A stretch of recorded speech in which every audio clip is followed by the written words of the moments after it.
Welcome back to dimecomicbros Podcast. Tonight I'm your host, Jacob, joined with Spencer and a very special guest. Returning is Colin. Hello. Colin, welcome back. Thank you. So what's it like having a girlfriend and a nerdy podcasting show at the same time? Difficult. I'm sure. What does she think of the show? I don't think she's heard a single episode except for when I was checking our shared hard drive. All right, well, this isn't that kind of podcast. So I was just kidding about being tonight's host. Spencer is going to lead off with some news. What do we got? Yeah, because I'm the one who keeps my pulse on the Twitter, because I don't have a life. It's got a Cat 5 IV for that pulse. Oh, goodness. Alrighty, so we're going to start off with an article from comicbook.com. Quote, "The changes at DC Comics continue this week as the Warner Media Company has made a new substantial addition to its team. DC announced on Tuesday that they had hired Daniel Cherry as the Senior VP and General Manager of DC Comics. In this position, Cherry will oversee business, affairs, editorial, talent services, marketing, sales, brand, and direct-to-consumer content for DC. He will also be tasked with heading up the business development strategy with Anne DePies? I don't know how to say that name. The current Senior VP of Business Strategy, Finance, and Administration. Cherry comes from the world of video games and esports, having worked for Activision Blizzard as the Chief Marketing Officer of the company's esports division. As CMO, Cherry was in charge of global business. Prior to that, he worked for the New Jersey Devils NHL franchise. His tenure at DC will begin on September 8th, and he will be reporting to Warner Bros. Global Brands and Experience President Pam Lifford." End quote. That was a mouthful. Yeah. Yeah. Unless I'm mistaken, this is the... You guys all have phones, right? When asked why Diablo was going mobile. I might be love wrong. that part. First thing I thought about, though. That's one of my favorite public F-ups ever. Yeah, that was pretty rough. Was that last year or the year before that? At least 2 years. Dang, seriously? Yeah. Ooh, I'm still pre-registered for Diablo Immortal just to see how bad it is. It is Diablo on mobile. On It's gonna be mobile. rough. It's going to be so bad. Probably. Mobile games aren't ever good. I don't care No. what anyone says and all the advertisements. It's all shit. But they what say about Raid Shadow Legends? Shut up. Okay, every Please give us a sponsorship. We need money. No, I will not be I sponsored by won't be, Raid. because that's my biggest pet peeve is YouTubers that any YouTuber will say, yeah, I've been playing this game, my brother has too. We all know they don't play video games. It's already it's shit, but also these people don't even play video games, don't even touch it. Logan Paul, he played Fortnite and streamed for a month. Yeah. Yeah, no, he's not gonna we're talking about Logan Paul less than 5 minutes in. This is getting cut. I don't want to call out one of the most popular Twitchers. Oh, but We'll get banned. But we do. Yeah, but we do. We do? We could just take our shirts off on Twitch. That'll also get us banned. Yes. That sounds like fun, though. We should do that. Logan Paul. I would get us banned. You might not. He's not gonna listen, but for the record, you do you, but I know that you're bullshit. All right, so Yeah. whatever. We know all the about you. actual point. This is a business dude. This Yep. is weird. It's kind of weird that he came from hockey and is going to comic books. Yeah. I mean, I feel like the position it sounds like they've given him seems to fit in being more the logistical and financial aspect, but it's certainly interesting. Sure. So, it's a thing that we have no idea where it's going to go. I don't care. All right. So, The Mandalorian returns with Season 2 on October 30th. Of what year? Now, I'm so excited. I'm fixing that for you. Chill out. So, Dude, why is there no trailer? Why haven't we gotten a trailer yet? apparently, via some unsubstantiated rumors, Disney isn't super happy with the end result, so they're re-editing it a bit. That's a rumor with no substantiation, but it's a possibility. That would suck. yeah. I quite like so. that the logo's blue now, and it has Is him it? in the, so in the first season it was bronze-ish orange. Yeah. And he was the hole in the A sort of deal. Yep. And now it's him, and he has Baby Yoda next to him, and it's so cute. I love that. It's blue. Huh. There isn't Wonder much why. here, honestly, but based on the timing, this actually came just after this next point, which is a really big mouthful. I But do like the blue, actually. yeah, it's pretty neat. Let me check it out. Oh, that's nice. I still like the bronze a lot more, Same. The But blue is the blue is reminiscent of fitting. old school Yeah. Star Wars. Oh, I need to get that new Lego set that just recently came out. The Oh. Mandalorian one. Ooh. I gotta wait Oh. a couple paychecks though. I was gonna say Oof. that's gonna be a couple hundo at least. It's Yeah. like 100 something. Yeah, So it's shit. actually not a bad price. It's just, you know, I don't want to be irresponsible with my money anymore. Budgeting and adulting and Really bad at that. Yeah, Yep. it's fun. So there was some speculation that announcement might have also been damage control for this next thing. So we have a large excerpt from an article from GQ UK, which is Gentleman's Quarterly, in case nobody actually knows that. During a long-form interview with John Boyega about his life and career, the actor opened up about a part of his experience with the Disney machine. And I'm going to just quote a big chunk of it. It's so difficult to maneuver, he says, exhaling deeply, visibly calibrating the level of professional diplomacy to display. You get yourself involved in projects, and you're not necessarily going to like everything. But what I would say to Disney is do not bring out a black character, market them to be so much more important to the franchise than they are, and then have them pushed to the side. It's not good. I'll just say it straight up. He was talking about himself here, about the character of Finn, the former stormtrooper who wielded a lightsaber in the first film before being somewhat nudged to the periphery.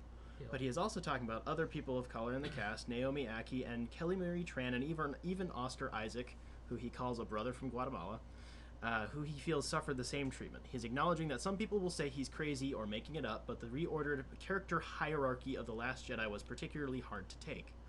Like, you guys knew what to do with Daisy Ridley, you knew what to do with Adam Driver, he says. You knew what to do with these other people, but when it came to Kelly Marie Tran, when it came to John Boyega, you know all. So what do you want me to say? What they want you to say is, I enjoyed being a part of it. It was a great experience, nah. I'll take that deal when it's a great experience. They gave all the nuance to Adam, all the nuance to Daisy. Let's be honest. Daisy knows this, Adam knows this, everybody knows I'm not exposing anything. Later in the interview, he defended J.J. Abrams, stating, everybody needs to leave my boy alone. He wasn't even supposed to come back and try to save your shit. Although the interview does not focus on Star Wars by any means, he did make it clear that there were positives and negatives from his experience, and he did appreciate the stepping stone it gave him for his career and enjoyed the people he worked with. There's a long excerpt, but...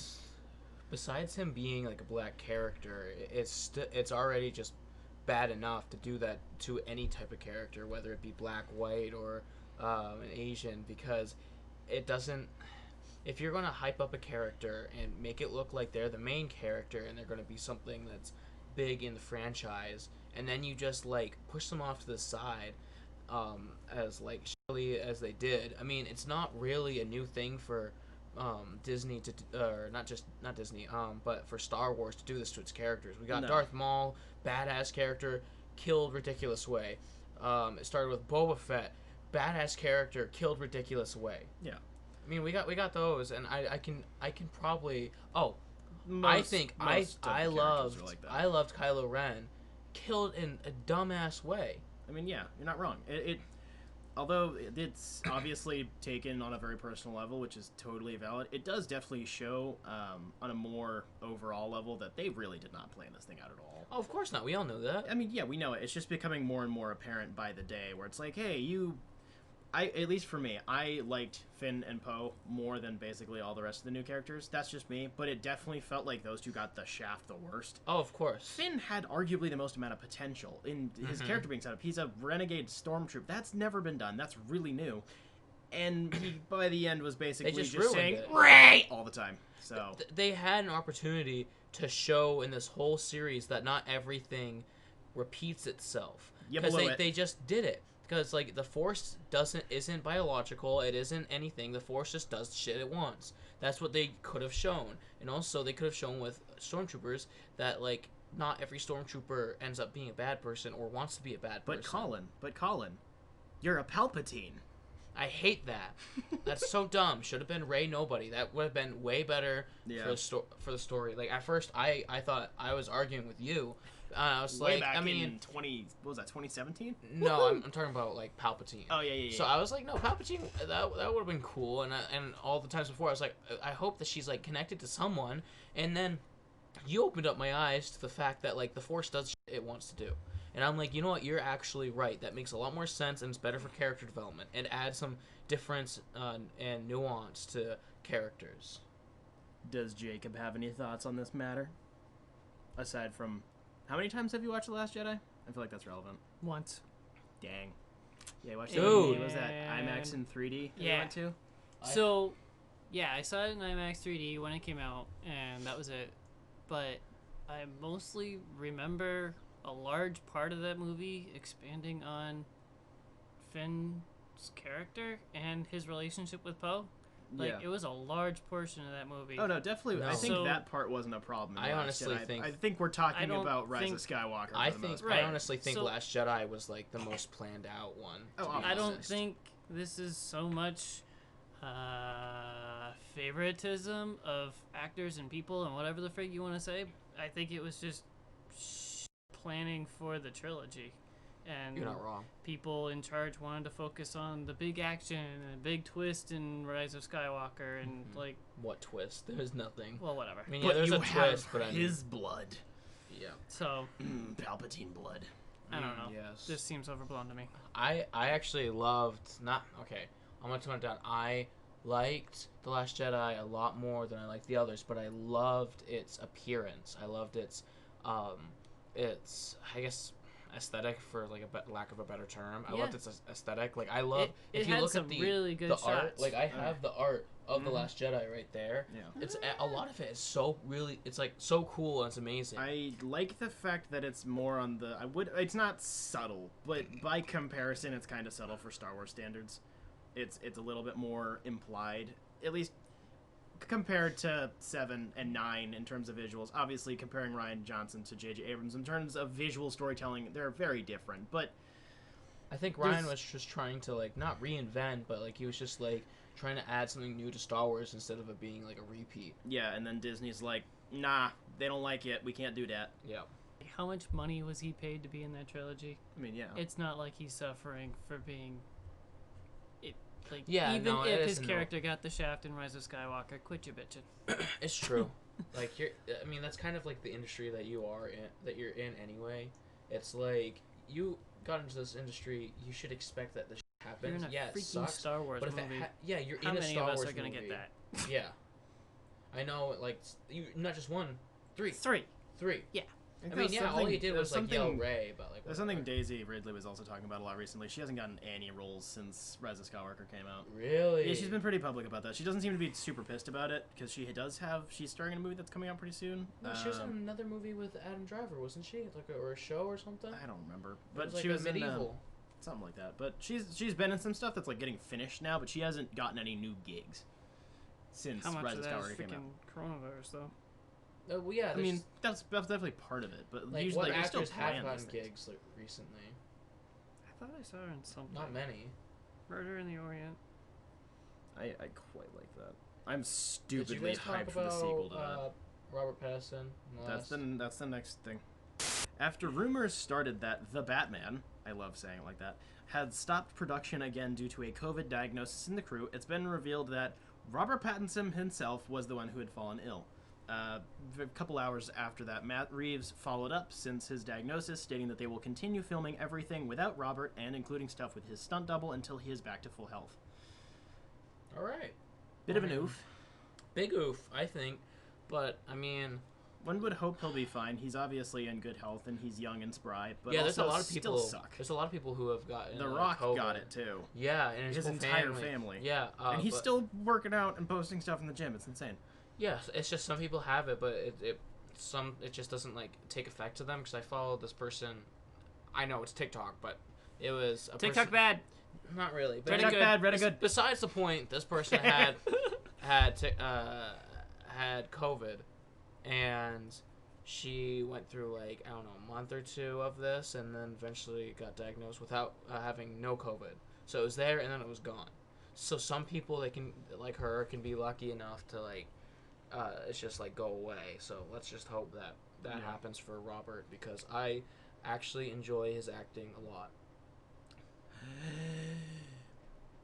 I don't You think fed me lobster! I don't think I've ever seen him in anything, to be honest. Lighthouse. Go watch. I- go on I- Netflix. Watch I- Good Time. Oh, I'm gonna watch that. That is a really good movie. Alrighty, so we're getting into fun drama business now. Yeah. Oh yeah. So my boy Ray Fisher decided to start tweeting again. On Friday the 4th, quote, So you can better understand how deep this goes. After speaking out about Justice League, I received a phone call from the president of DC Films wherein he attempted to throw Joss Whedon and John Berg under the bus in hopes that I would relent on Jeff Johns. I will not. End quote.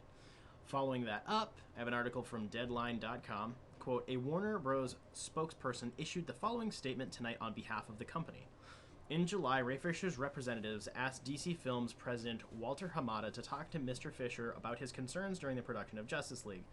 The two had previously spoken when Mr. Hamada asked him to reprise his role as Cyborg in Warner Bros. Upcoming Flash movie together with other members of the Justice League.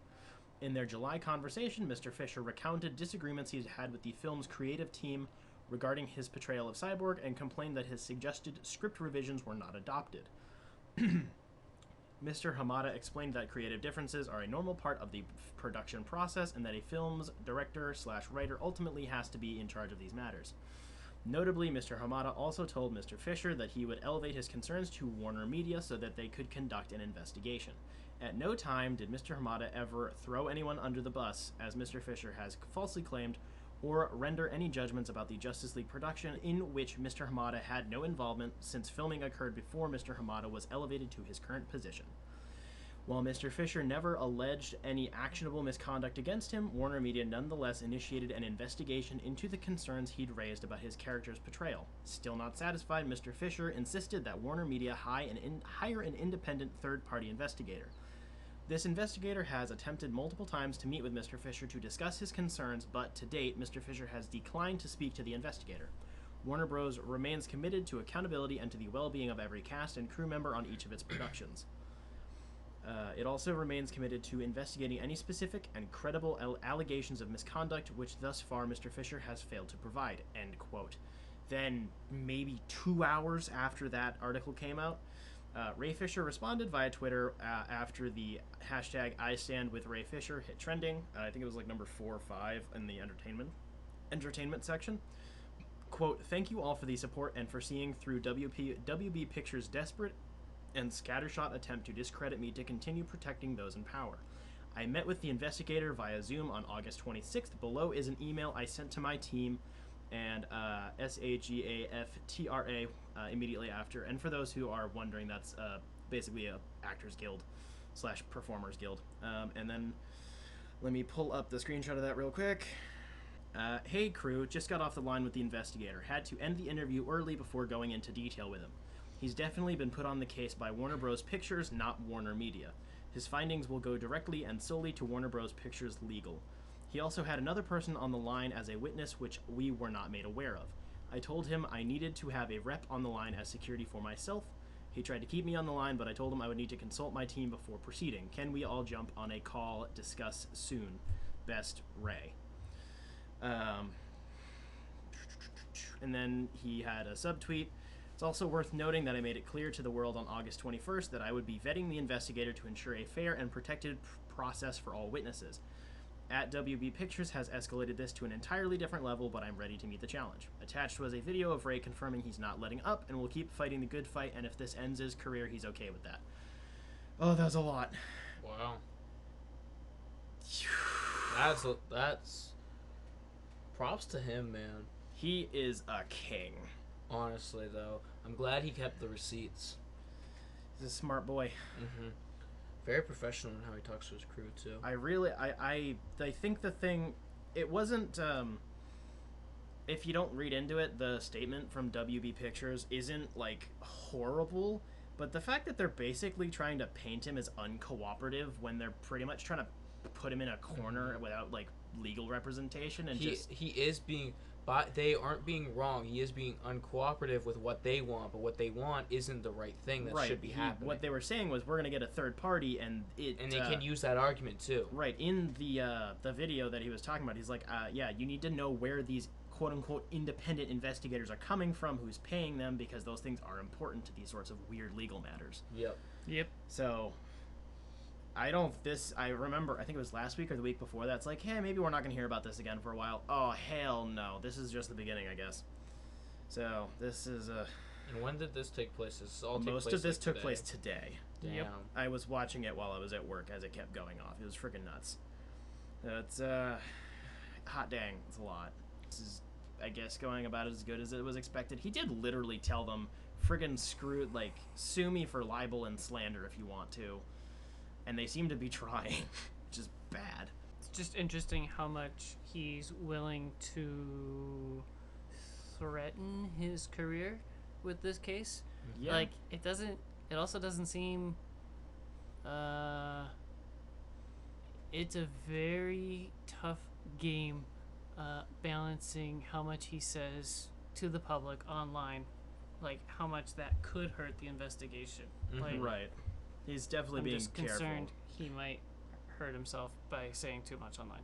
That is definitely a possibility. I think the But also, like, if the investigator is only from Warner Brothers, like, that's not a fair fight, so... right. It definitely is. Yeah, because that's a biased party. Right. It's definitely convincing. That's like, I'm gonna stake my career on this because this is not making him any more popular. But where are they supposed to get the investigator? Like, how does that work? I honestly have no clue. Okay. So One would it's just a assume- different party. Yeah. Other than, like, I mean- either of their sides. Right, like there are plenty of Third media. party. Right, there are That's lots the of word. guilds and different media organizations that take place in these sorts I of didn't- like. This is I kind of didn't a know there labor would- dispute. I totally forgot that there would be guilds. Like, I totally forgot that Yeah, they have unions. that union Oh, is yeah. still around. Oh, and yeah. not just, Particularly like, for people in media, because Yeah, if they they don't get need a it. job, they're screwed. Yeah. Yeah. Man, hats off to you. Next piece of news, and also the last one, the 1940s Superman radio serial is being revived via unearthed old scripts. First sound coming at the DC Fandom second part, Enter the Multiverse, on September 12th. I'm interested. This is actually completely I'm so freaking cool. down. Yeah. Like, they have no details. They named 3 actors that are going to be portraying I've listened Superman, to some and of those. they're I really think good. this is so funny because, like, remember when there was a time when DC barely had anything coming out, and then Marvel had, like, a whole spew and, like, recordings Like, of them all of it. talking about every single thing that they're doing for, like, the next 35 years. Yup.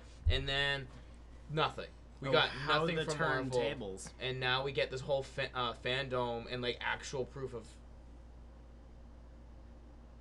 Nope, it's gone. You tried to I was sneeze. trying to sneeze.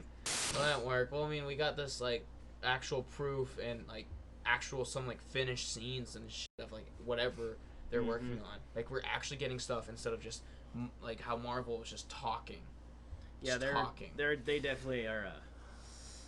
They're getting slow to put out information. I And mean, DC is just, like, creating things and then showing us. They're not talking about it first. They're just going, yeah, this is happening. And we're Here's like, the where thing. did this come from? Right. I don't know. I was doing it. pretty much. So is this part of the podcast show that we were talking about a couple of weeks ago? Or is this something separate? This is so they split the event. I mentioned it briefly. They split the event in half. The first half was the Hall of Heroes, which was basically all the movie, TV show stuff, and then this second half is the fan stuff, the cartoons, the kids shows, and the comics. No, I thought it was a piece of news we covered a couple of weeks ago saying it was either DC or Marvel. I thought it that was DC on like the first episode. saying that they were No. going to have a podcast every No. week. No, And I they're was like, I don't want a commercial for all your crap every week. no. This is no, they're separate. This one is it seems to be entirely unrelated. They had named a very large cast of people. They're just using Nice. old scripts that they seem to have found in the vault. Might have been in the vault when they were looking around for the Snyder cut, or the Ayer cut, or It the is- Schumacher cut, which definitely does exist as well. 26 What? minutes, folks, before we hear Snyder Cut. Hey, that's longer than usual. Hey! Does Colin not know what the Schumacher cut is? No, I've never relaxed. I don't Batman really and like Robin, right? Schumacher. No, Batman Forever. Ah, They the other cut out shitty a one. bunch of junk. Yeah, it's been dubbed the Red Book edition because Ooh. in that version, Thomas Wayne had like a red diary, and that was something. Like, there's a lot of. yeah. You touched Ew. my toe. You touched me. Okay. There's another like 40 minutes of footage that has been cut out. Like a lot more dark stuff. That's more in line. That's closer in tone the to what Burton. human-sized bat. Yeah, it's. Oh, no, I know that. I totally forgot about Yeah, that. the opening is different. It actually shows Harvey escaping from Arkham. It's like it's They should closer. have done that. It's closer to. They should have kept the same Harvey Dent. I mean, also yes, but Billy D. Williams, I guess, was busy, so they got Tommy Lee Jones to put on some purple face paint.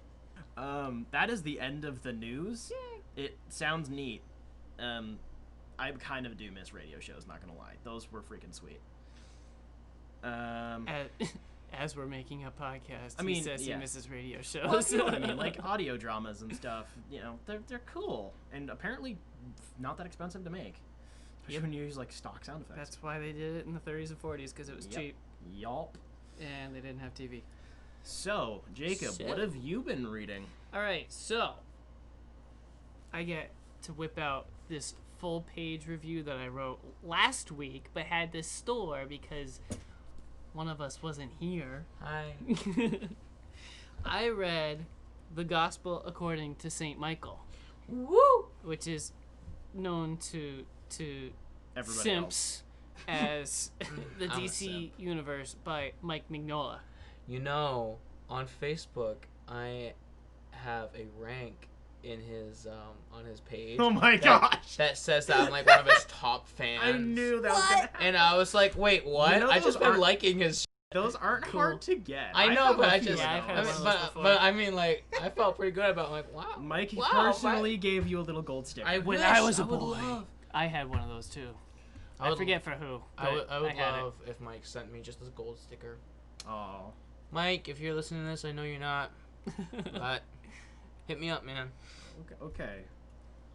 So when I purchased the book, I was pretty excited. I didn't read anything about it. I was just like, yeah, take my money. So I thought it was like a complete story arc that he had written, like with DC characters. Like, I was pretty excited. So when I cracked it open, I was a little let down because it wasn't what I thought it was. I should have read the cover and been an informed purchaser. But anyway, it is a collection of stories that Mike did the artwork for when he worked for DC. And there was ones where he, Actually wrote the story for. yep, and also cover art. Yes. It has, I believe, 50 covers that he did the artwork for. Yum. I don't know, you might know this. Was that his first comic job, or was it just early in his career? So in his early career, he did a lot of like through the 80s and such. He did cover art for Marvel and DC. Like dang. so it like switched back and forth. Like he did Guardians of the Galaxy, like Rocket Raccoon, Nice. and stuff like that. And like he did Batman a couple times. Obviously he did Superman, but like I'm pretty sure it's either he felt this way or fans actually told him this, that like that he was ruining their favorite characters with his art style 'cause it was gritty. Ooh. Dang. All right. But not Batman. But the thing is, he doesn't care about Batman. I mean, I understand I do find that at the very time. interesting. That's the one thing I don't like how Mike draws is his Batman looks very odd. I love it. It's neat. It's just very. It What? was I- my favorite part of the book. Which wish- Batman? Good question. Like the first Batman comic he did, which was the one with the cultist. Yeah, I have the comic, by the way. Yeah, it's that one right there, isn't it? Yep, that one. That one was no, my I favorite. like that stuff. I mean, I love more that. Okay, so So we're talking on one about second. the Legends of the Dark Knight Sanctum, yep. So which is- Sanctum. number 54 in 1993. Okay, so number 54 is spiritually the first Hellboy comic. Yeah. Because everything in it, the layout, how Batman acts, and Oh, the yeah. investigation, is just how Hellboy would be. Yep. And so that, like... That's part of my notes. Oh, I'm sorry. It's all right. I'm going to try to, like, keep down, because I know a lot about this. I'm going to let you do it. So Keep the it book in your pants. starts with 4 issues of The Phantom Stranger in 1987. I did not know anything about this character. I thought it was me just like neither. a one-off thing, but then I read a separate book that is pretty big in the DC universe that I'm not going to talk about right now, and he's in it. Oh. So, I thought those 4 issues were pretty bland, kind of a generic pulp-style comic book I didn't even try superhero. reading those. It was a tough Colin is a read. big fan of picture books. I almost stopped reading the book because of that one. Ooh. it was just it at was the rough. beginning. After that was The World of Krypton, number So 1 through good. 4 I in loved that. 87 and 88. And I was surprised by that one. It was well written. Yeah. Story about Krypton's history, which at first I was like, that's gonna be so freaking boring, but There's so much detail. yeah, it was really, really interesting. It ends with Superman Such on a change in Earth giving Lois Lane a special interview, a little Netflix and chill action, you know what I mean? About extra details that he remembers about Jor-El, that Jor-El implanted in his brain, extra history about Krypton that the readers find out beyond issues 1 through 3. The book moves on to Action Comics 600. It was kind of a throwaway, except that it introduces Hawkman helping Superman, which continues in the next issue, Superman 18, where Superman returns to Krypton with Hawkman and Hawkgirl, remembering even more about Krypton. 23 is a weird but good one-off story, and then Action Comics Annual number 2 wraps the Krypton story with kind of a cliche Coliseum gladiator setting. But it was all a pretty well-contained story. I felt like it had a purpose. What, like, 8 issues with the history of Krypton? So it was a bit cliche, but I feel like it still held its purpose. Maybe it was cliche for us because we've seen that before, but right, maybe when it Thor came 3 out, and like maybe when it came out, it wasn't that cliche. It was just like right, a new. for that's a like good point. the type of readers. Yep. But I loved the change in that comic, like the history change, and Yep. you'll probably talk about that. Nope, that's all I got on the history really? of Krypton. So go for it, buddy. Okay, so like the change in it I thought was really cool because it started out with its like architecture and the clothing as very Greek Roman-esque, where a lot of it was curvy, circular architecture, like cathedral almost, and then the clothing was like togas kind of. When Colin said curvy, Spencer took the opportunity to pet Colin's curves. For those of you who can't see what's going on behind the microphone. I really do really like how Mike does Lobo though. Oh, it's yeah. perfect. I might not always like how he does Batman. I do think the earlier stuff was honestly better. His newer Batman stuff is a little weird. Well, it's because his how he draws bodies is different. Because remember, Hellboy is huge, yeah. but then he's smaller. But I think that worked for Hellboy because it was like he actually showed a change in age of Hellboy. Because Hellboy started off as like a strong young man, and by the end of when dying and going to hell, he kind of got smaller, like an old man would. Yeah, I just really the Lobo stuff looks so good. But so the newer stuff you're saying, like the Doom that came to Gotham, you don't like? I don't really like that one at all because it's not Mike's art. It's a decent. It's his story, but it's not his art. Gotcha. That's why it's so. But the architecture changed from like Greek Romanesque architecture and clothing to almost a modern age, where people stopped like being around each other. It's like everyone had their own home or like castle far away from each other. I forget for what reason. I think it was just culture change in the 1,000-Year War or whatever it was, but that changed, and I love how Kal-El turned not Kal-El, Jor-El. Sorry, Jor-El was like a hermit and just like reading history and like watching the history. We logs. all know Jor-El was like the Chad of nerds. Oh, I loved it. I was like, wow, I can actually relate to Jor-El. I thought that was so cool, but I thought it was kind of sad that like he didn't really meet his like so-called wife until like they die. So that was tragic. sad. So as you were talking about castles and far away, can we go to far away and visit the king and queen in their castle? But can I be Fiona and you can be Shrek? Such a bad joke. Why didn't I see Shrek coming a mile You said away? castles and far away. I my can't help gosh. myself. All right. So the book continues. I want to see Mike draw Shrek. No. Yes. Wait, I think he has. yes. Hasn't he? I need to find it. I mean, he's drawn like a sketch of like Sully and those are really Mike, nice. and like he's done a lot of like other characters. So maybe really like Shrek is gonna happen eventually. All right, so the book continues with Swamp Thing Annual number 5, and it had literally one panel of Swampy, Oh, that's why I didn't see it. I was like, I don't remember Swamp Thing being in there. Exactly, yeah. But it was a really good story with some pretty whack theology and theological questions. What is existence and, light topics like that. Existentialism. Yes. I like that. The thing where Colin and I live. Yes. Yes. Exactly. He has not done Shrek, and I'm really sad. He will. One day. Next is Batman Legends of the Dark Knight number 54 and Batman Gotham Knights number 36. And this was the highlight of the whole book for me. Definitely. Basically, what I thought was Prime Mignola with Batman instead of Hellboy. Like, it was pretty much Hellboy stories with Batman instead of Hellboy. Because and I loved it.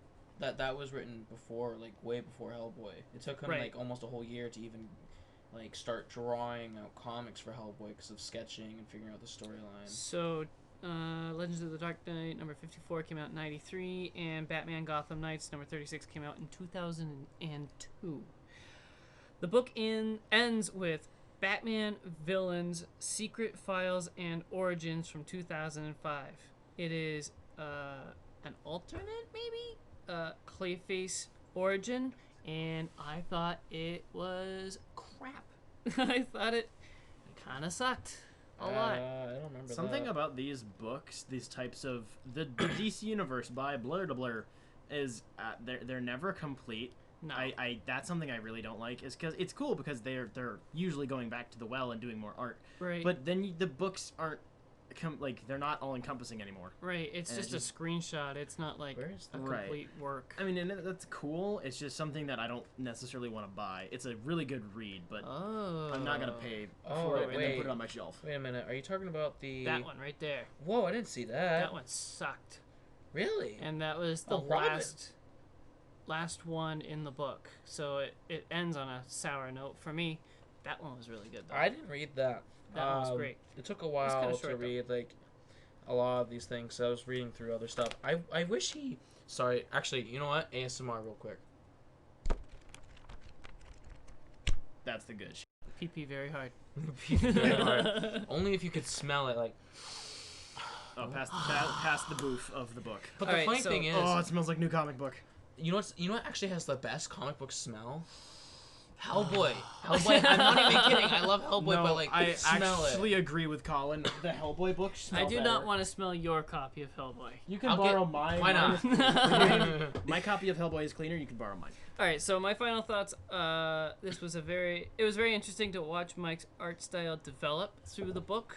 It was very easy to pick up what art in the book was his among others in certain issues. Sometimes there were a couple of different artists in it. Yep. I was surprised by the bright, colorful, and well-made Krypton because I'm used to Hellboy where everything is dark and shadowed and because of like the 80s and or early 90s. But it's like just by reading Hellboy, if I had said Krypton drawn by Mike Mignola, you're not gonna think bright, vivid colors. You're gonna think alleyways and shadows and stuff. So it was cool to see that he can actually do something well lit. I don't think he did. He didn't really do shadows until Hellboy. It was colored by somebody else. But still. They, even his Hellboys are colored by somebody else too. I'm pretty sure.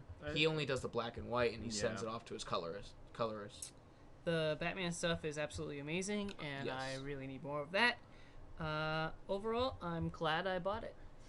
I suggest it for die-hard Hellboy fans that need more Mignola in their life. And can't afford to pay for the auctioned pieces he's doing right now. It was one of the first books I bought when I was reading Hellboy. I was like, yeah, I'm getting this. Nice. That was a part of my hoard of comics.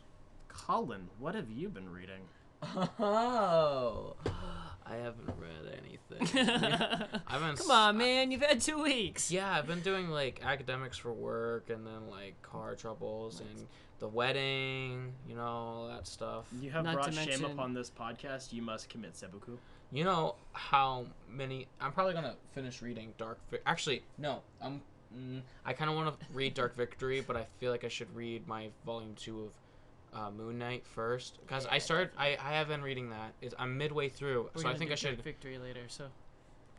We're gonna do Dark Victory as a main topic later, so. Oh, cool. So I need to finish the Moon Knight because I'm already halfway there, and then I'll go on to Dark Victory.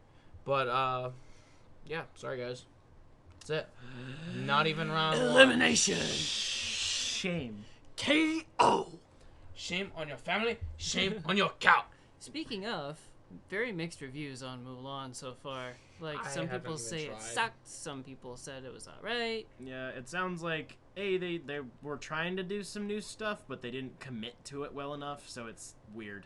I'm not gonna watch it. I really like the original Mulan, regardless of Mushu being amazing and Eddie Murphy. Like, I really do like that story, and I'm a little scared to watch it, not because it's gonna ruin my childhood by any means, but found out that they cut Mushu, and I was no longer interested.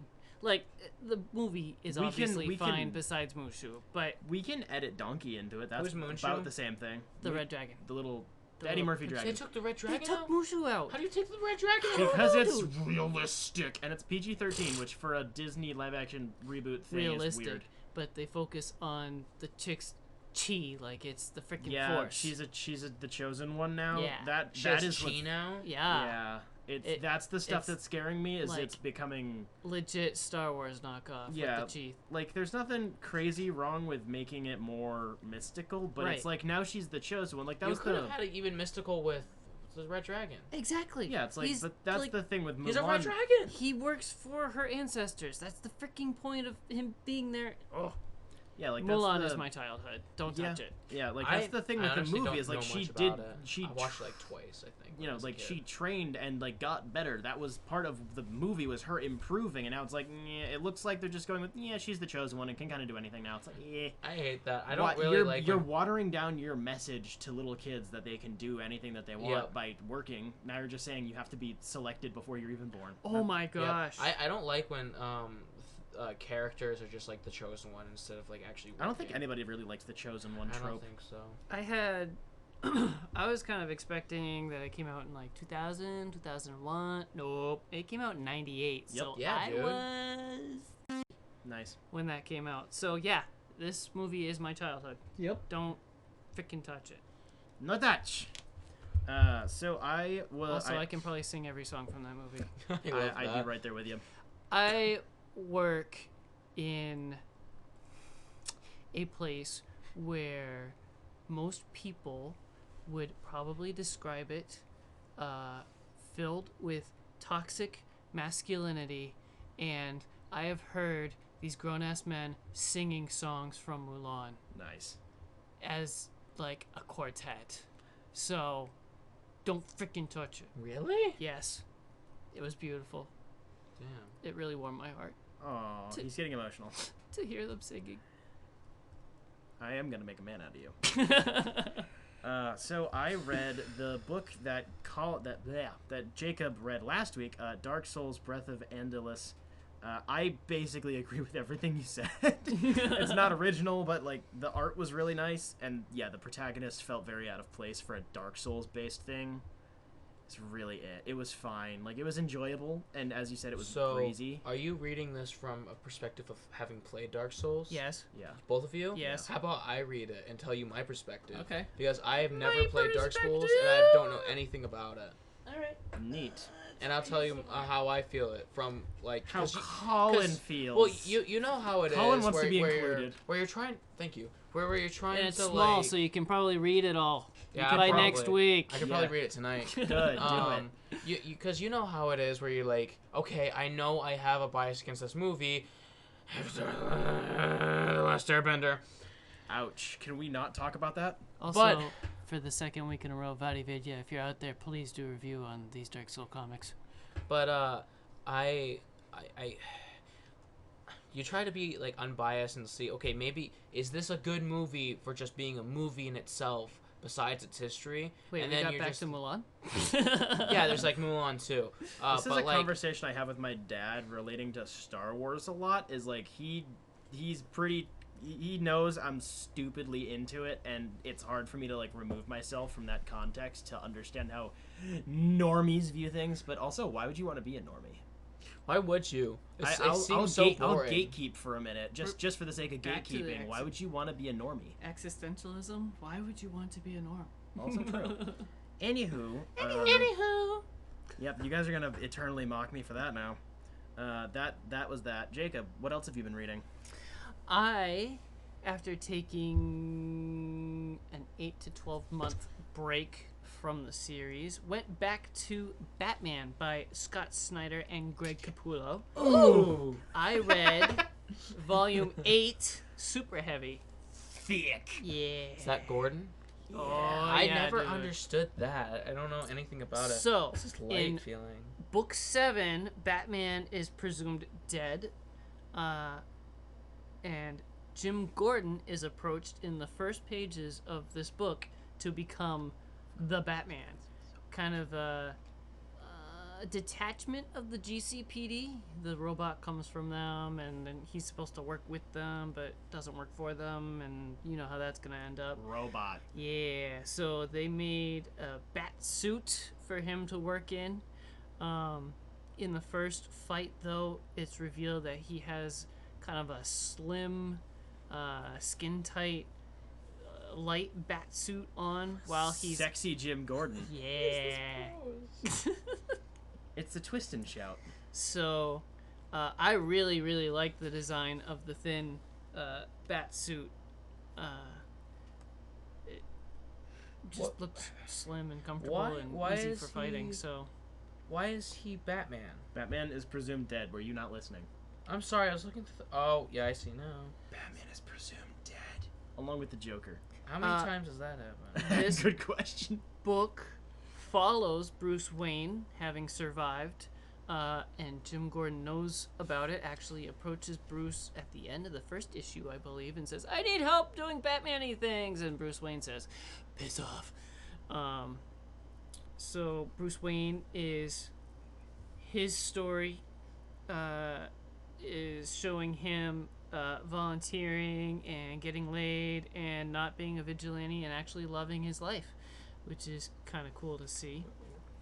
That is one of my favorite parts of this book. It is Jim Gordon looking at the Robat suit, and one of the techie nerd people is like, "Oh, you don't like the color? Here, look," and clicks it, and it's Easter egg time. Yeah, exactly. It's got a dark Batman suit. It's got kind of a blue and gray Batman suit. It's got the ugly ass friggin' colors from Batman R.I.P. Xandar? Yeah. Xanadu.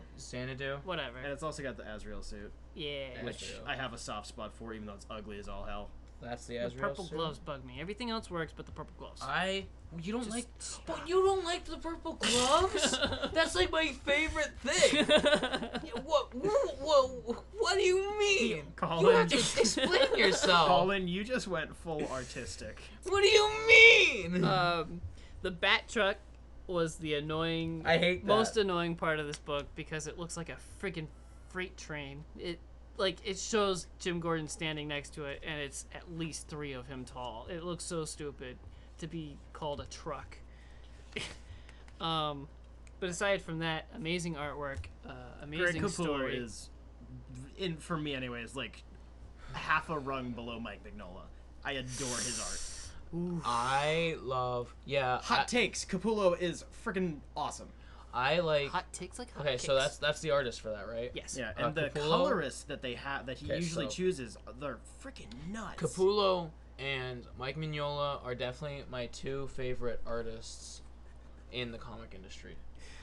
Anyone Why else? is it's it that we have the same brain? I don't know.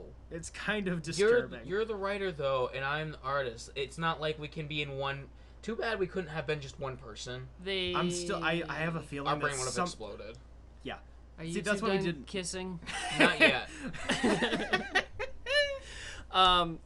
This book introduces a new villain, as far as I know. Kind of a weed-based, not rumor weed. That's a different villain. Bad guy. I was upset that he kills the Penguin before we could get a good Penguin as a villain story. I was really disappointed so by that. like in that canon, In this Penguin book, just yeah. dies. The weed villain just kills Penguin. Bro, I like Penguin. Yeah, it was sudden. I think my favorite wanted penguin is like the gross Batman Returns type of penguin. So overall, this You just want small somebody book to bite your nose off. was a fast read due to the great story and amazing art. it ended on a cliffhanger. So I will be reading books 9 and 10, the rest of the series, 9 very is soon. I still need to read. Bloom, and 10 is 5. epilogue. Yes. I need to finish 5 because I'm doing like 4 and 5 are like the 0 year. Yeah. Yes. I'm The still reading fat 5. bike and purple gloves. Oh yeah. Purple gloves. Colin's been eliminated. So Spencer, what have you been reading? Haha. Oh, He's dead. Something I actually didn't make notes on because I just read it purely out of the sake of wanting to read it. nice. I read Arkham Asylum, Serious House on Serious Earth the other day. Yet again. Yet again. How many times have you read this book through? At least a dozen. Oh, that's not bad. Might be more. I have that. I need to read that. Yep, I recently purchased the new reprinting. It's now a Black Label book. It's still in a trade paperback, which honestly, this one I would prefer in a hardcover, but that's just me because the Black Label books are mostly hardcover. It's kind of thin to be a hardcover, though. Like, Last Night on Earth was kind of pushing it. This is true. Yeah, but Yeah, it's it a was. slightly remastered version. I didn't Yeah, seem to soft market cover. it a lot, but I don't think it was just like put a filter over the art. Like they kind of did. DC's done that before. Marvel does it a lot, where they just kind of put a filter over their art and call it remastered. Yep. Yeah, stop It doing seems that. to have. I might be wrong, but it looks like the artist or somebody came back and tweaked the colors a little bit. It's a little bit more toned down color-wise. Not a lot, just slightly more desaturated and a little less intense sometimes. Doesn't Last Night on Earth have a soft cover now? No, not that I'm aware of. I thought I saw them at Jetpack. I think it's like No, I was no, just there 2 they're days ago. trades. The trades. That would make sense. It's not like Just like the an 4 actual. trades. It's like like a couple trades. You mean the individual issues? They just Yeah. put them in. No, like they're like mini trades. The But they Black have Label, like Black an Label, actual. they have a spine. Black Label books, when they Whoa. get published as issues, are actually in mini books. That's cool. It's really cool. But they didn't do that for Curse of White Knight. Yeah, they did. Some of them. It depends. What? I don't have those ones. Can I talk about freaking Arkham Asylum? I love this No. book. It's so disgusting, and it gives me nightmares, and I love it. It's like a horror movie that you love to watch, even though it's gross. Like, that's the point of watching Yeah, it. It's gross, it's disturbing, but it's good. It's so... Grant Morrison is Alan Moore 2.0. There is no convincing me otherwise. Please give this man more mushrooms so he can pump out more delicious Batman content. We do not approve of drug use with this podcast. Any opinion Alan Moore, expressed. please don't put a spell on us. No, I love the writing and the fact that it's almost an antagonistic relationship between the artist and the writer, because the artist, Dave McKean, if I remember correctly, didn't want to do the book. It was originally supposed to be Brian Boland, who has nice, clear, crisp art, who did The Killing Joke and some other stuff. Yep. Really good cover artist. But reading it through with that in mind, I could kind of feel that going back and forth, where parts of the script got removed in the art process, and The art just created like so much more lore. it In a sense. is able to. That's a really easy way to shove all the excessive, actually pretentious amount of Easter eggs and symbolism that Grant Morrison wanted in the book. It was easy to sneak in when it's multimedia. But I love reading the book because I can read it through in about 45 minutes, not including the script, like just the book, because all of the books include the script in the back, just because it's a tiny book. But it's dark, and the Joker imagery it's probably the most tame out of most of the stuff in the book, but this still freaks me out, and I love it. I remember reading it, being confused by a lot of the religious imagery because it felt kind of forced. Like, at the end, when Batman fights, I believe it's Killer Croc, and pushes him out the window to his death, he's in the crucifix position, and it's like, why though? It doesn't make sense. Wait, I'm sorry, I missed that part. Who's in the crucifix position? Killer Croc.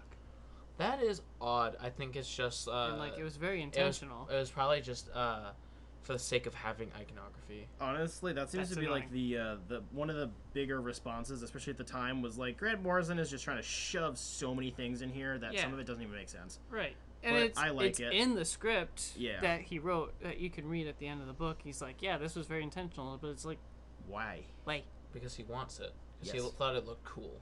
I agree. I love That that just book. happens with I artists just sometimes. I love it. It's so Speaking gross. from an artist's perspective. Speaking from an artist's perspective. Can't read anything, but he can draw.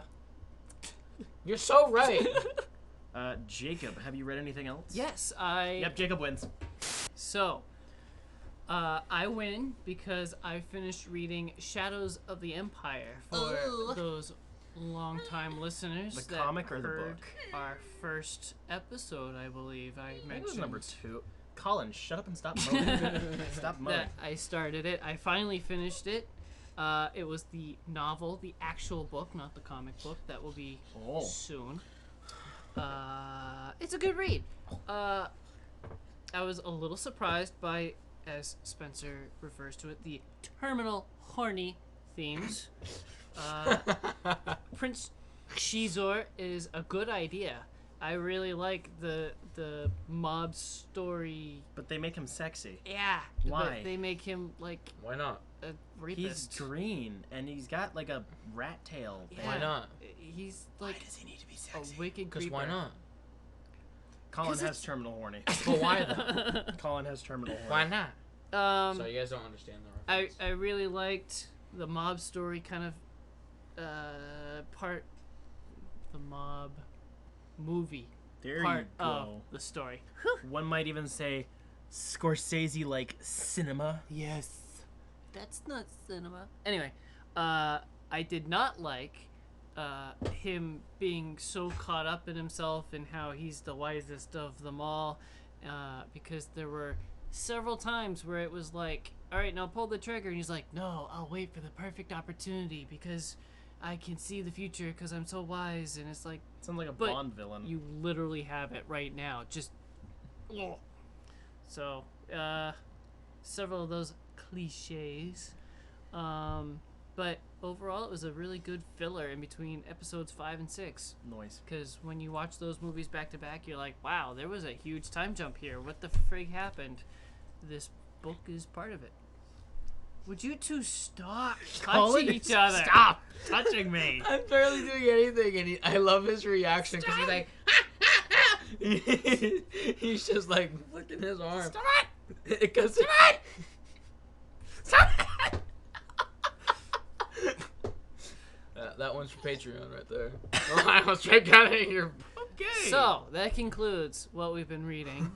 We now move to the part of the show where we talk about what we've been watching. Colin. Okay, so recently I've watched Ghost in the Shell. Yeah. Wait, which one? The movie. No, The anime which movie. one? Ah, the There we animated go. one. I watched the animated The Ghost in good the one. Shell. Yeah, it's really good. I enjoyed it.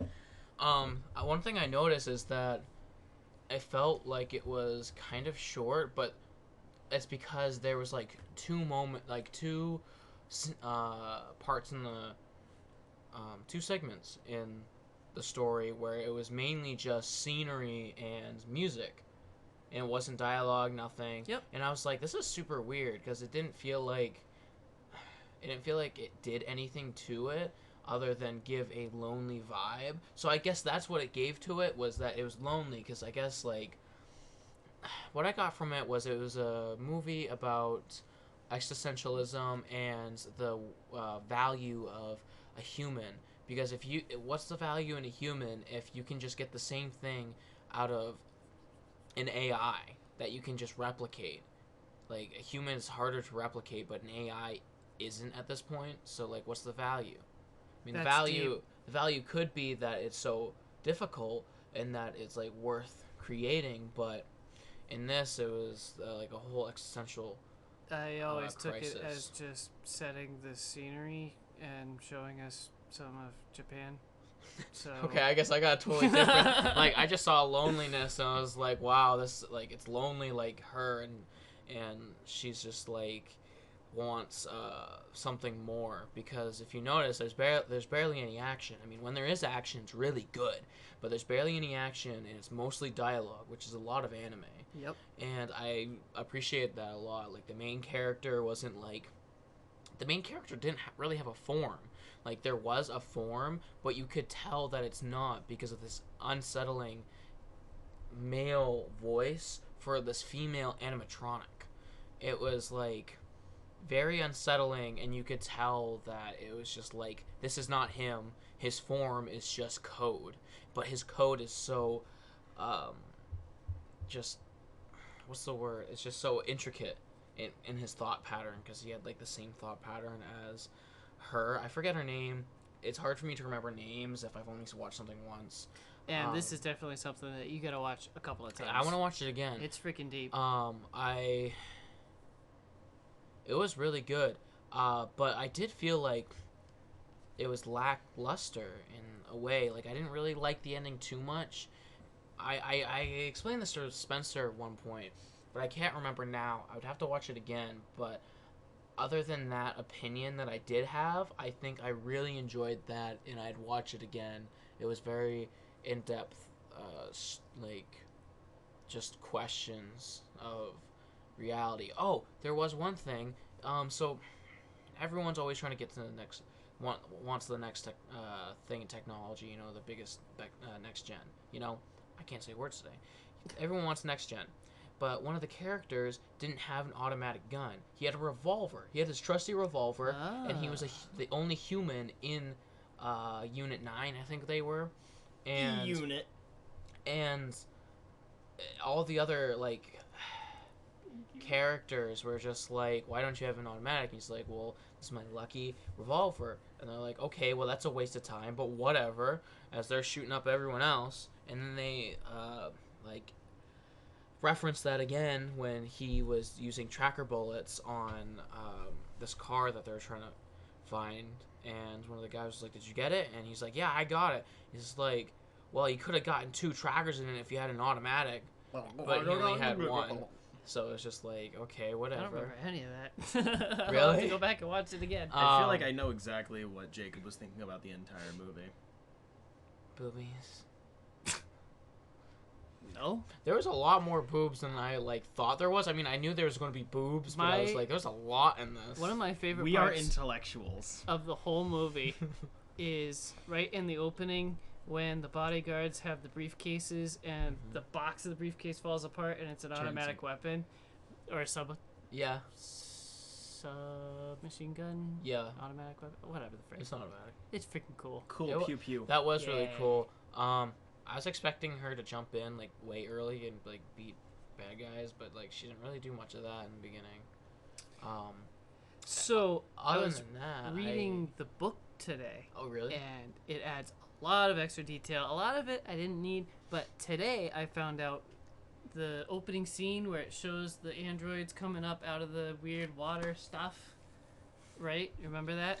Yeah. So that's how they were created. the book is talking about that weird liquid, and it's like microorganisms that add their sensory. Oh yeah, like their senses. Yeah. Like so their like that's how they nerves. can feel. It's the coating over. even though they're the body. robots. Yeah. Yeah. That's how they get all their senses. Oh. So it's freaking cool. She the main character, I loved her because she had this sense of, like, existential dread, but also, like, So that's why you trying to figure out a Yes. way to. She was just trying Colin to feel and a I way have a to. problem with existentialism. Shut up. Just trying to find a way just to feel alive, even though she was like a robot. I know where this Because is going. so she dives. She, like, goes and dives in the ocean, Yep. and she's a robot. And so she just dives in the water, and her she's best just in friend the is sitting tank. there going, "Why are you doing this?" You know you can die, and she's like, I don't know, maybe I like it, maybe I want to die, and I'm like, wow, I can relate. It goes to that. deeper than that. No, It's it been a was while deeper since than I've seen that, it. but she was basically It's like, like- maybe I want to die, or maybe I want to feel alive. Because there is like a sort of safety net that she's got, but if things go bad, like it would end her. So Well, yeah, but then it also goes on to this later scene in, like, the same hour, where they're talking, and then she starts talking from her, like, brain instead of, like, talking. Not normal communication like kind they of have, like telepathy, but it was over the internet But- instead of. but not normal Spiritual. conversation like that. Right. It was like another voice, but it was still her, and it freaked her out. Like, she's like, whoa, where'd that come from? It was almost like it was an I thought intrusive. that was the bad guy though. No, that was her. It was almost like it was an intrusive thought. But the bad guy wasn't really even a bad guy. The bad guy was more of like he said he was, he was created in the vastness of code. That's paraphrased, but he was created in the vastness of code, meaning he was not created on purpose, but because of all of this coding and AI comes work, alive. it just like he was just birthed out of that. Yep. And they were trying to control it, but they couldn't. I think because I like this movie so much, I'll probably go buy it. Ooh. I usually like doing that. If I like a movie enough, I'll buy it. Yeah. It requires rewatches too. Yeah. So. But actually, I just pulled that all out of my brain, just like without Notes. Yeah, I just remembered it. Just came back, but Yep. like. Yeah, other than I think that comment I made to Spencer, I don't know if I still would hold that comment. But After watching it a couple of times, I still feel like the battle at the end was a bit rushed. That's what it was. It's a sudden ending. It felt like it was anticlimactic. It feels like there's more. It feels like there should be more. Yeah. Like they just became one, but he did die. Like as in becoming one, his consciousness died, but his attributes lived inside her, and they create a new. Shut up! Stop that! My word. His consciousness is gone, but his attributes create. But his attributes and her bonded and created like a new, like entity in itself, but it was still her consciousness.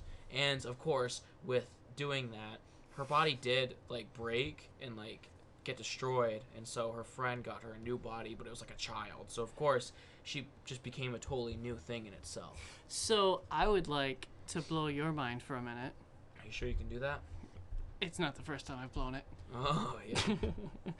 There are 3 spin-off Ghost in the Shell movies on Netflix right now. On Netflix? Yeah, dude. I know there's more Ghost in the Shell, but I know it was on Netflix. Arise is the name of the series. So I think it's that one in order, but definitely check online. Are they new? before Because I know there's stuff before that. That one's crap, don't watch it. But Arise is good? right there. I watched the first 2 and I was like, wow, that was good. I started the third one. I was like, wow, I really missed something in the last one. I'm confused and lost and freak this. But I will go back and watch it again. So these are all like sub-universes or like... I believe I think it's like a Watchmen canon sort of deal. It's They're in all the kind of same- separate from each other. it's in the same universe. They're all the same universe? I believe so. Okay. So it's not just like, yeah, we're kind of just doing our own adaptation of it. Like No, live I believe action. it's in the same universe. Okay, I'll have to do research on that. Yes, please do, because I just pulled that out of my ass. Alright. Spencer, what have you been watching? Oh, just kidding. I wish. I finally finished Adventure Time Season 8. Yeah! Small sidebar where Jacob's gonna be lost, that I gotta get my weird thoughts out so Colin understands that this show is weirding me out and I love it. Mm-hmm. Tree Trunks has alien hybrid elephant babies. What the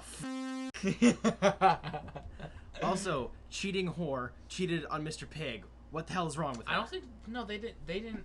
She didn't have babies when she was with Mr. Pig. It was before that. And she keeps going back, and she still gets abducted while she's in a relationship with Mr. Pig. She gets abducted, but it's just to see the kids. It's not like to do the naughty. It looked like they were about to do the naughty. Well, honestly, she is pretty naughty. This is a freaking kids cartoon. No, it's not. It is, but also they're really, really good at making it like the kids can figure out what's going on, but they don't make it sexual. But it's so strange. It's hard to describe. It's just this season is all everything, throwing everything at the walls. The stuff with the humans is finally coming out. Susan honestly hasn't really grown on me. I thought she was actually more interesting in the beginning. Now that she talks, it's kind of annoying. Not because she's annoying. It's just Typical, am I right? Wow. Remember when we thought she was like one of those fish people? Yeah, way back in like season 2 or whatever the heck it was. And I'm pretty sure that's what they were going to keep it as. Probably. And then they're like, no, she's got tech implants. Yep. But no, I really like Fern. No, I really like Fern. I love Fern. He's so adorable and so like stupid at the same time. Like he's still a he's bit. so Club sad. Misfits, Fern? No, like he's okay. Long story short, he is the amalgamation of the Finn sword, which is basically Finn, the main character. Yep. But it's a little Finn that lives inside the sword hilt Okay. that can like talk to him. It's because of Mixed with time his- and multiverse. And it's mixed with his with Finn's grass blade like sword that is part of his implanted plant arm. It's really weird. That's a lot of planting. But Fern is basically Finn, but he's made out of grass, and he has most of Finn's memories, but he's like a little quirky, and he can't like actually eat or anything. Finn smoking weed. No. But also yes, he does look like a big old pile of seaweed and or koosh. But I like Fern. He's Are we so allowed entertaining. to refer to weed in a podcast? Yes. I don't know. Is it gonna get us banned? No. Goodness no. Cool. You know what people talk about on the internet? All No. sorts of weird stuff. Anyway. Yeah. TikTok bad, Reddit good. Yes. Shut up. Ha! For 2069 funny. Anyway, away from Reddit's sidebar. It just Fern is such a sad character, and I love it. yeah, I'm a big fan. He So just. that's me in Adventure Time. Can I talk about Fern just real quick? Sure. I love Fern because he's like, he is not himself, but he is something new, but he's not new at all, because he has the memories of Finn, but he has the body of grass, and he's like a separate entity, but he has almost two minds in himself. So there's the grass, which is its own living being, and then there's the Finn inside there, creating the Fern mindset. And it's almost like a parasite. And so he's like just so confused with himself, and like just there's so much existentialism inside of him. And he's a very interesting character. And he also has long flowing locks like Finn, but they're Yeah. green. It's so weird. Also, he stole Starchy's motorcycle. Bit of a dick move. Yeah, no, I he's a love dick. Starchy. He's insane.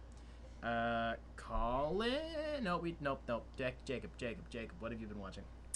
I finished Umbrella Academy Season 2. Huh. Yes. Are we gonna go save JFK? After we save JFK.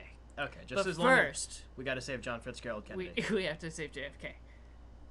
JFK. I actually didn't get that as much as you've been portraying it, but there were one or two moments where I was like, all right, that's what Spencer was talking about. It wasn't the whole show, like you've Diego been is saying. a little bit of a loony. But there was once or twice where I'm like, oh, there it is. That time where he stuttered real bad, that hurt to watch. Like, I Yep. felt that so bad. Yep. Big oof. No. The other one.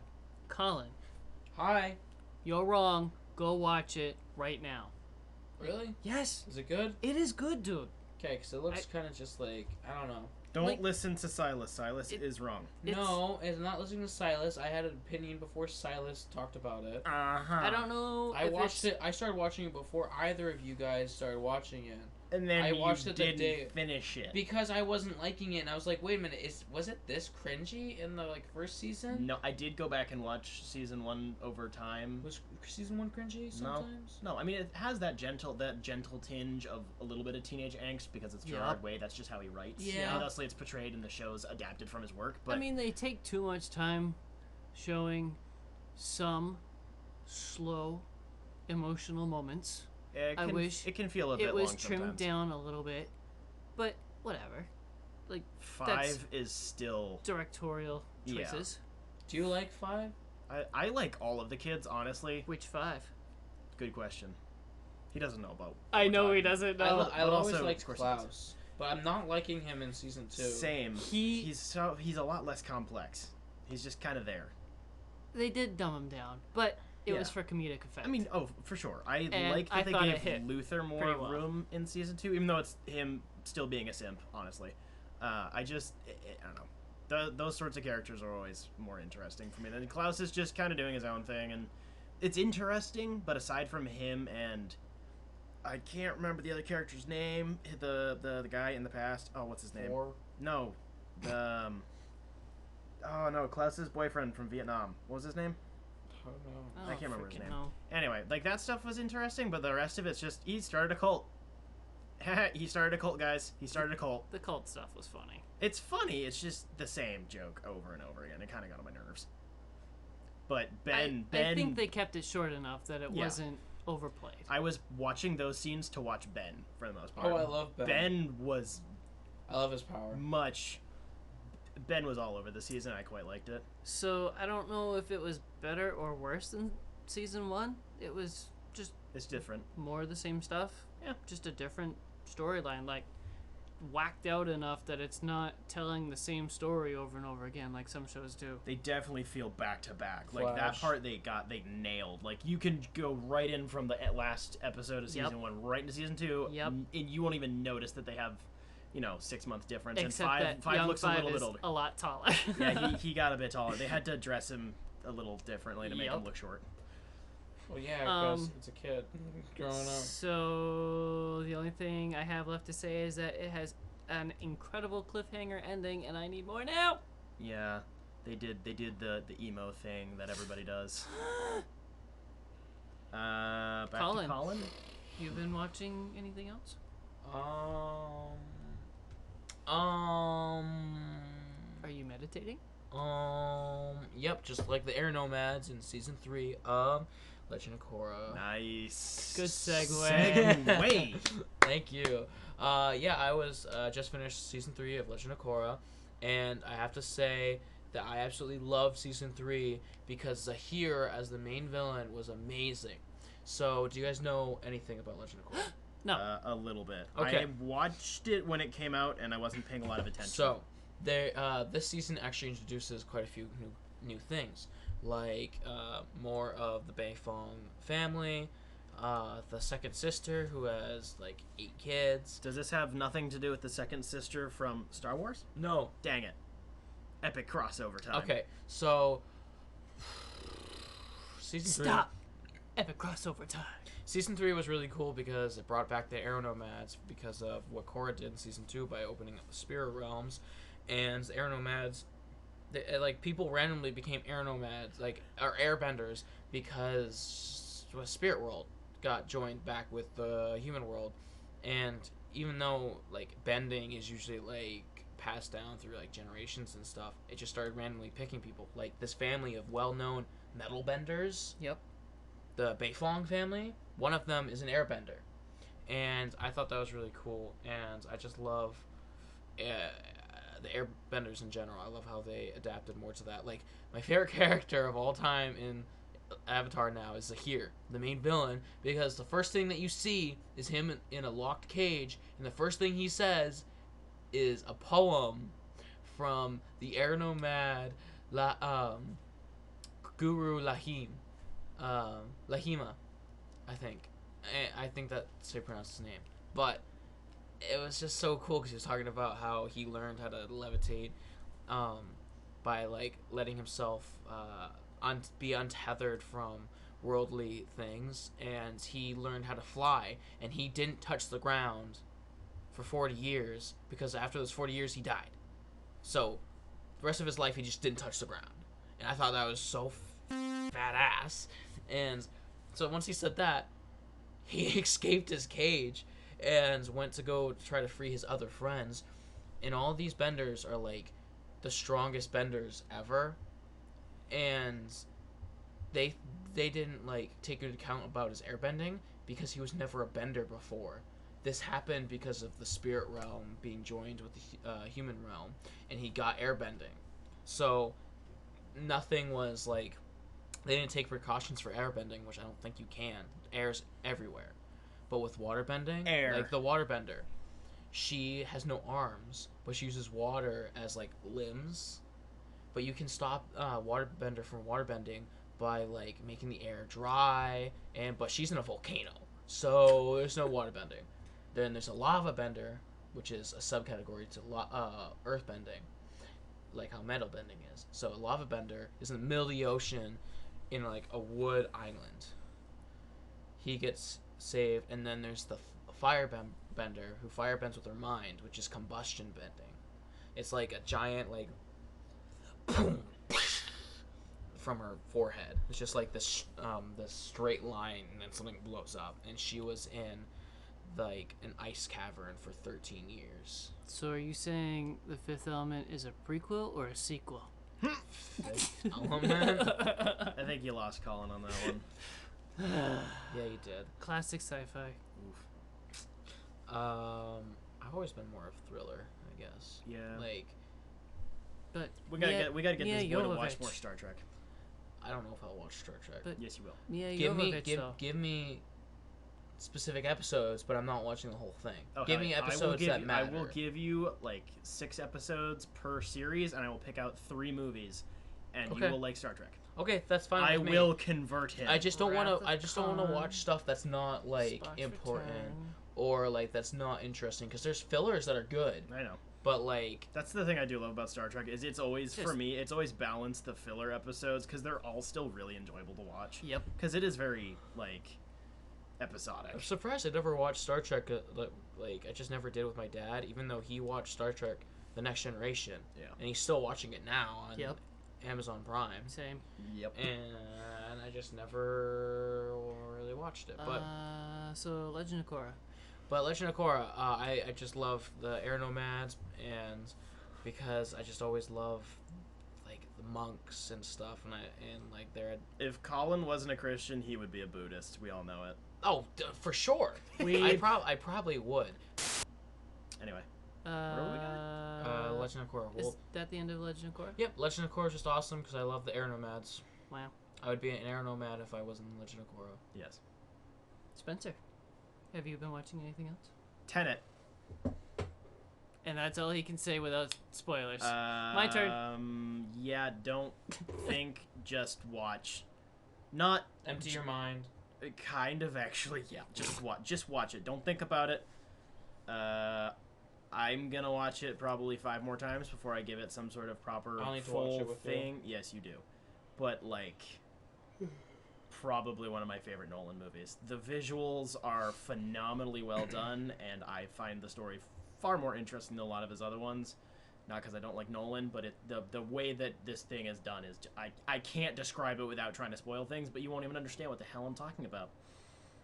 Typical. Go give it your money. Jacob, have you been watching anything else? Not really watching, but was kicking it old school. Oh. And I played through... Superman 64. Oh, so close, dude. You're this close. Spec Ops: The Line. Oh yeah, I was close. It came out in 2012, which is a year after Call of Duty's Modern Warfare 3. It's a third-person military shooter. Starts out very, very, very generic in its story, like classic desert shooter.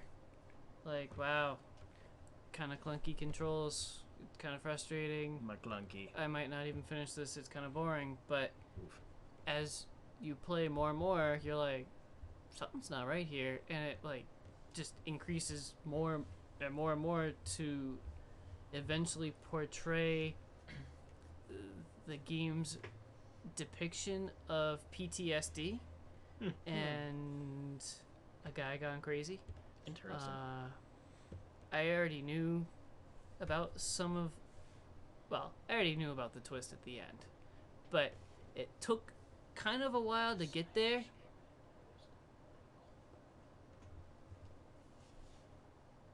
What's going on?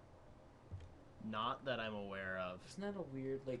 I don't you don't- forget that he has that superpower sometimes? I think everybody does to some extent. It's Superman with his freeze breath, because you're 'Cause it's talking not about. even- 'cause He it's- said Superman Nintendo like 64, and then I thought about. I remember playing Superman In Returns, where the- he just like flew around everywhere Right. and like just saving everything, just Yeah. doing whatever. And I was Right. like, I remember I always used freeze breath for some reason, because I was like, Superman like never uses this. I want to use this. Is, When I was like 9-year-old me. It's in the theatrical cut, but it's obviously a really janky reshoot shot. I don't want to talk about it. Wait, in Justice League or? Yeah. Yeah, which it could be in the it could be in the Snyder cut. Like It might not be. you just don't like it, do you? No, I like freeze Wait, breath. what I just powers does strength, speed, flight, Laser eyes. Invulnerability. laser eyes, invulnerability, X-ray lasers. vision, yeah. yeah, X-ray vision. Oh wait, Yeah. super hearing. Heightened oh yeah, senses. X-ray. Yep, we. Except for we just don't have freeze don't breath. have freeze breath, and there's no supernova because nobody's gonna acknowledge the supernova thing that's outside of the New supernova? 52. It's a new 15 new thing. What's new? Fly so fast that he goes back in time. We don't talk about that. No, that's pre-crisis. We don't talk about that. Yeah, we also don't talk about how he can mold the he can like change the molecules in his face and mold his face into like a It's pre-crisis. We don't talk about it. That's Golden Age Superman, where he can make his face look different. Which Golden crisis? Age Superman can literally. I mean, He also crisis. On If Infinite it's Earths. if it's pre-crisis or post-crisis, that's the defining crisis. The other ones are important, but like that's the. Superman just has always gets these weird. I teased Nice. Yeah, Superman had basically unlimited capabilities before that. I just could not stop thinking about that, and I Whack. had to like talk to him. Continue. earlier. God, you're so white. Speaking of generic setting, the first level has an airplane clearing level. Ow! I pulled his leg hair. I work with children. Sorry, Jacob. I'm so sorry. I bet you want to go to bed. The first level has an airplane clearing section that feels very familiar. I'm pretty sure it was used in Modern Warfare 1 and 3. Yes, I love that level. Yeah. So that kind of felt like a slap in the face to the opposition. So it's like an immediate turnoff. But it is a good story. It took a little long. It definitely highlights its point in trying to show the horrors of war, and especially war crimes. It kind of makes your character commit war crimes. I cannot state how appreciative and surprised I am that they didn't play the song War, What's It Good For? Because it would have fit. Maybe they played it in the credits, but I skipped the credits. 4 possible endings. Ooh. Despite the clunky gameplay, I played it all on the hardest difficulty available at the start of the game. Once you beat it on that difficulty, you can go back and play it through on an even more difficult setting, but I'm not going to do that. I'm probably just going to uninstall. So, Oh. wow. What's the game Spec called Ops The again? Line. Oh, What did you play it on? PC. Hurt me more. I mean, what? Oh! Yeah, PC. Oh. That was another thing, is that the cinematics were 30 frames per second and the gameplay was 60. That's rough. But I didn't notice a difference, Not really. except the frame rate counter in the top left corner. I'm playing Minecraft. Yeah? Yeah. Do you want to talk about them? No, don't let him talk. Shut up. Talk about no, what? No. Talk about You're what? not talking about Minecraft. No, I won't. No. No, it's literally just I've been playing Minecraft and building a No. bat cave, like BVS. Nice. I have That is pretty cool. I have the Batman vs Superman like bat cave, like it's almost. He did perfect. this before we like properly started hanging out. He's Yeah, like, "You so- want to come see my Minecraft?" And then I did, and I went, "Oh my, this thing is awesome." Yeah, it's And like to scale. yeah, Nice. it's scale. Scary. I'm still We're gonna- working on that, like the armory, because with armor stands you can like have them hold stuff, and so I'm making it look like there's a gun sitting there, like how it Yep. is in Yep. BVS. I looked through all the pictures and everything. You got Cool. Robin's suit, Batman's Yeah. suit, Nice. the door. What is actually where it's supposed to be? He I had an also- argument with him on where the main door was. We did have an argument about door placement. I was right. Yes, you were. Dork. I Dorks arguing about doors. But we don't know where that orange room is, though. The Dorks on orange room or doors. the red room? It's orange. Red room. Red room. It's orange. It's like clementine. It's acacia wood orange. That's It's not red. It's Wait a minute, orange. who's I'm- acacia? You mean the ones that's like surround, like the? It's like it's like triangle. It's like the walls go like. Are you up. talking about the one that? Are you talking? It's the one at the trophy garage. room in Justice League. I have blocked out basically all footage of that. That was movie. like the only good part of that. Again, I have blocked out basically everything in that movie. They literally cut in the same quote unquote same scene. They have them in the Batcave, and they also have them in Bruce Wayne's warehouse. Yeah. And they say it's the same place. It's not. I do not respect that movie, thus I have blocked it all out. Yep. We're gonna talk about that when we get to the real movie. But besides that, I'm talking about the orange room. You know what I'm talking about? The trophy room, where like Wonder Woman like fixes his shoulder for him. No, because that's a reshoot room. But it's still a good room to have. Like it's surprisingly, out of all things, that fits him. Kind of, like I said, I've forgotten most of it. I vaguely Anyway. remember what you're talking about. I remember that she has a different outfit in that scene, and that Yeah, was it added in doesn't make reshoots. sense. That's the only thing I can remember about that. But and like, he very much so looks like he got squeezed into that suit. oh yeah. He was drunk that day. But that room, you don't know where it is, so like I couldn't really pinpoint. And then same with the bathroom, I don't really know what that is. So You mean I'm gonna figure it the out. good 10-second shot we have of Ben Affleck's ass? Oh, I'm definitely making that bathroom. I'm just gonna have to figure out what the toilet looks like in the sink. It's probably gonna be super minimalist. He is insane. It's great. It's definitely minimalist, like bare ass, you know, just like his ass. All right. In that scene. All right. That's 100% why that movie got an R rating. That's great. So I can counter your Spec Ops: The Line. Oh. I have been playing Arkham Origins to Nerd. keep it on Batman topic. Wow. Because I can't not talk about Batman. I don't really like that game. I love that game. He looks like he has boobs, like his. So do we, Colin. That's different. That's natural, but like his armor plating looks like actual like boobs. Like why?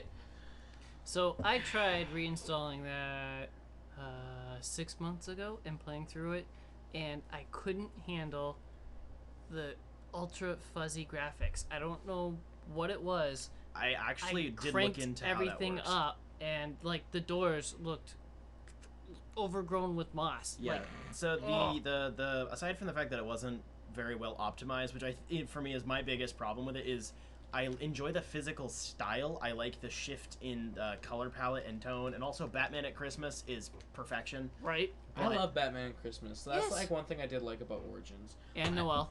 And yes. Batman Returns. Also true. I'm sure I have another example. Suicide Squad. What? Batman in that scene. Yeah. There is some Yeah. snow. That is true.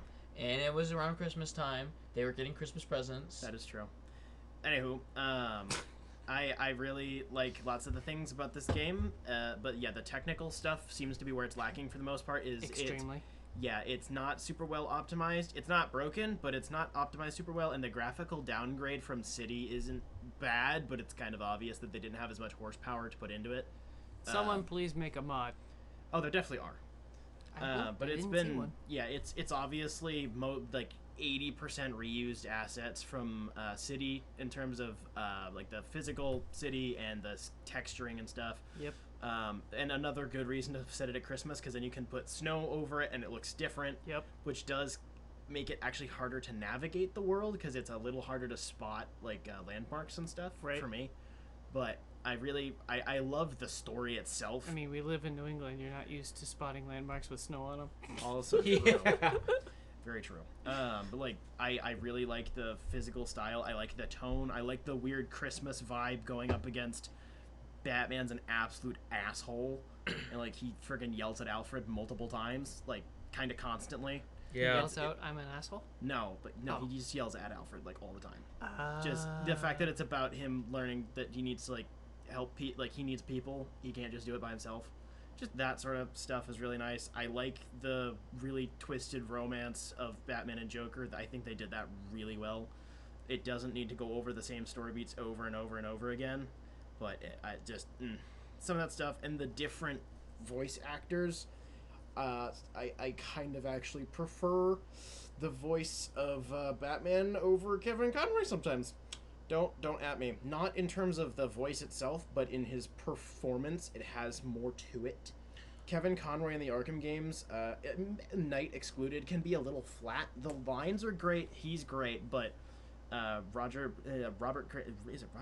Craig Smith, I believe, who did Batman in Origins, is dynamic as hell. Like he goes full out, and I love it. See, I don't really have a huge bias for Kevin Conroy. Like, I like him as Batman, and I love him as the voice, but it's not like, Kevin Conroy! I need only Kevin Conroy! I mean, if you're gonna do Mark Hamill, you have to have Kevin Conroy on the other end. You can't mix them. Oh, no, of course. Your Dr. Doofenshmirtz voice is way out of place there. That is true.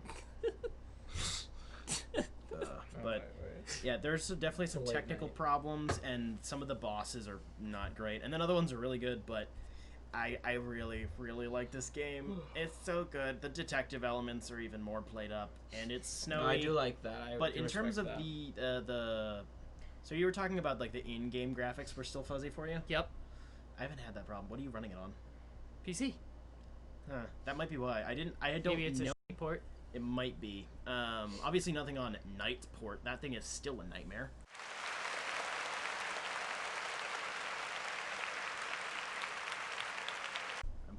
hate you. Yeah, I know.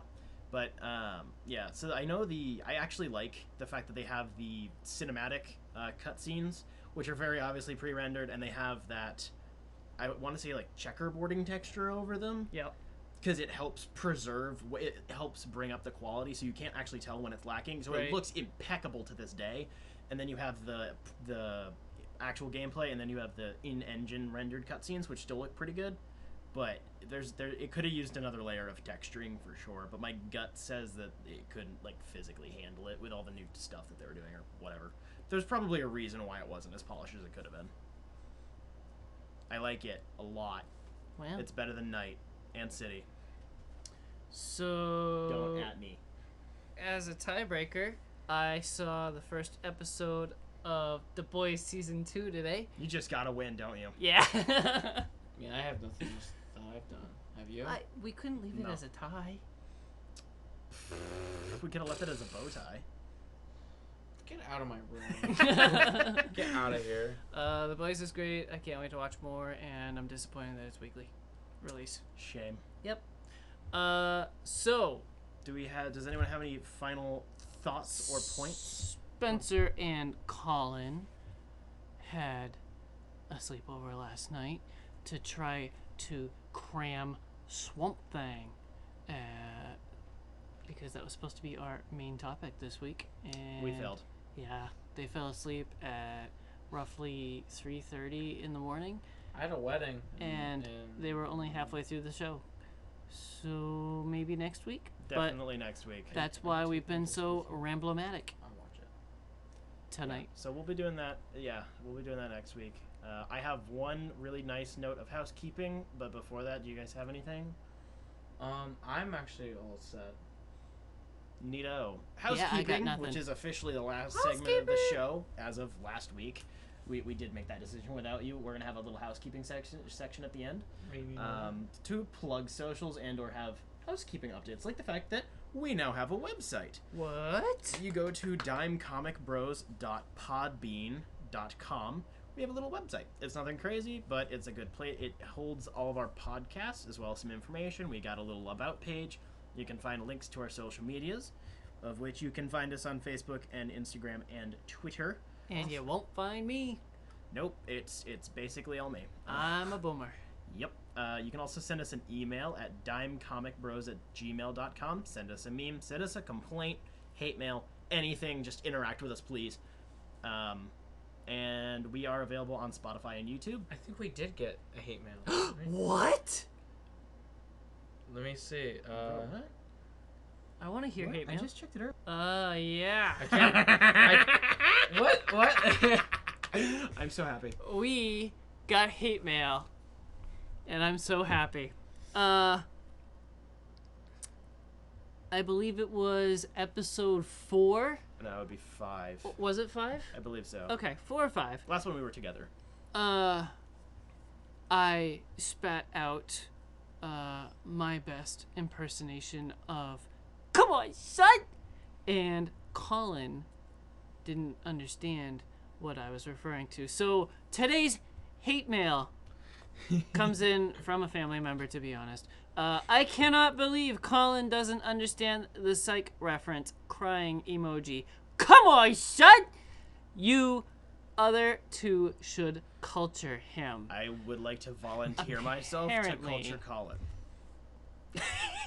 I'm I not bet you touching that would. one. Apparently, Colin has not seen the TV show Psych. Oh no, he definitely hasn't. I'm a You'd little love bit it. jealous What? because my household has binged the ever-loving out of it, and it doesn't look like it will be ending anytime soon. Because of that, we now have a place in our Gmail where we can send hate mail. Which is gonna be 90% of it. And because I don't want to delete it, I just want to keep it because I think it's funny. We're gonna archive it forever. Yes, sir. Thank you, Caleb, for sending in our first official email from a listener. Yeah.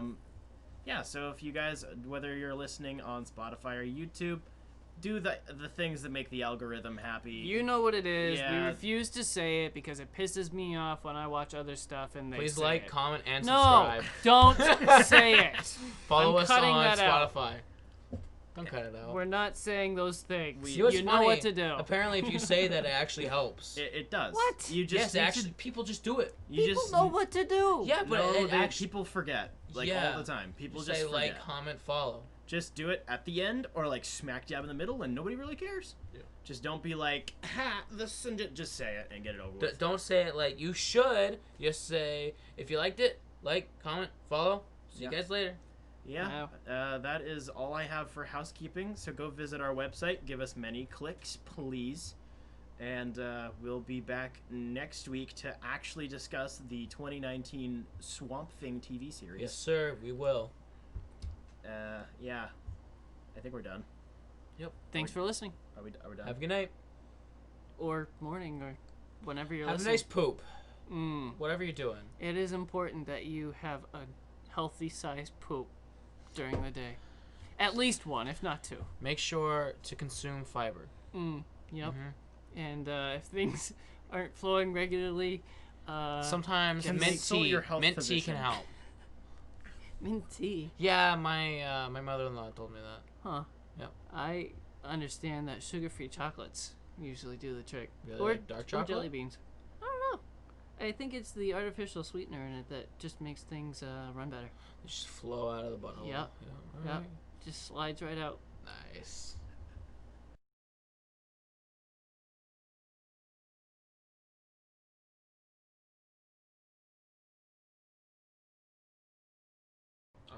There's nothing All right. left on mine. 3, It's 'cause 2, 1.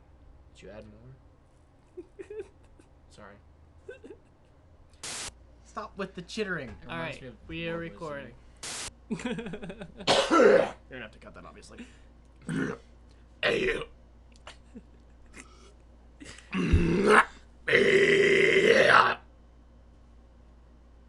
I hated Lighthouse, but we've already covered that.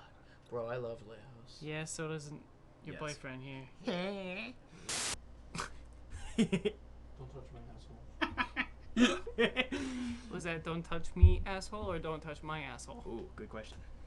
Sit down, Thickums. Wait a minute. Okay, where I gotta talk about the Schumacher cut on air. I know. Give me a shit. I was figuring I'd just salvage it. Okay. Nice. And It's like go. blocking the light, and like, what is that? Oh. Jacob is playing with like 3 strands of his hair right now, and it's really weird. That sounds like a good opener joke. All right. So if that's the end, I've got cuttable comments here. Is that the end? Yes. All right.